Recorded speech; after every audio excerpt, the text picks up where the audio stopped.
আপনাদের সকলকে স্বাগত। আপনাদের সঙ্গে আমি প্রীতি রয়েছি। আমরা জানি যে বিধানসভা নির্বাচন প্রথম দফার সকাল 7টা থেকে সেই নির্বাচন শুরু হয়েছে।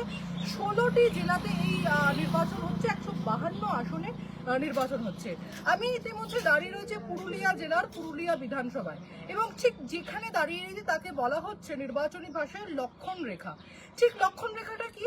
নির্বাচন কমিশন একেবারে নির্বাচন যে সূচি রয়েছে সেই সূচি ঘোষণার পরপরই কিন্তু যখন নিয়মাবলী জানিয়েছিল বা নির্দেশ দিয়েছিল, সেই সময় একটা বিশেষ টার্ম ইউজ করেছিল যে 100 মিটার তাকে লক্ষণ রেখা হিসেবে হচ্ছে পরিচিত হবে। সেই 100 মিটারের ভিতরে কেউ আনাগোনা করতে পারবেন না, যদি কেউ ভোটার হয় তিনি যেতে পারবেন, এবং সেই প্রাইমারি স্টেজে কেন্দ্রীয় বাহিনী দাঁড়িয়ে থাকবে। আমি পুরুলিয়া জেলার পুরুলিয়া বিধানসভার এক স্কুলের সামনে রয়েছি।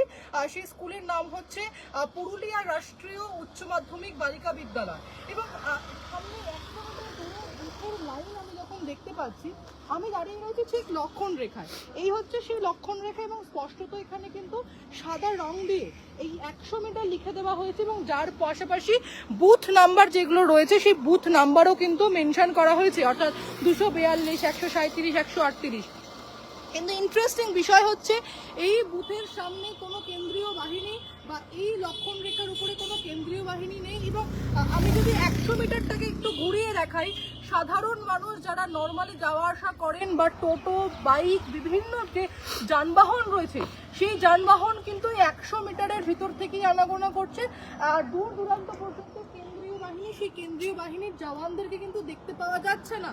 এবং আপনাদেরকে জানিয়ে রাখি যে বুথের ভিতরে বা স্কুলের ভিতরে একেবারে গেট বন্ধ, কিছু সংখ্যক লোককে ঢোকানো হচ্ছে বা ভোটারদেরকে ঢোকানো হচ্ছে। তারা ভোট দিয়ে একেবারে বেরিয়ে এলে তারপর অন্যদেরকে প্রবেশ করতে দেওয়া হচ্ছে।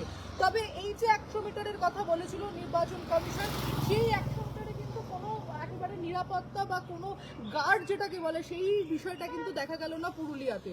বিভিন্ন প্রান্তে কি ছবি উঠে আসছে আমাদের প্রতিনিধিরা আপনাদের সামনে তুলে ধরবে। বিস্তারিত আপডেটের জন্য চোখ রাখতে হবে নিউজ 18 বাংলায়। ধন্যবাদ সকলকে।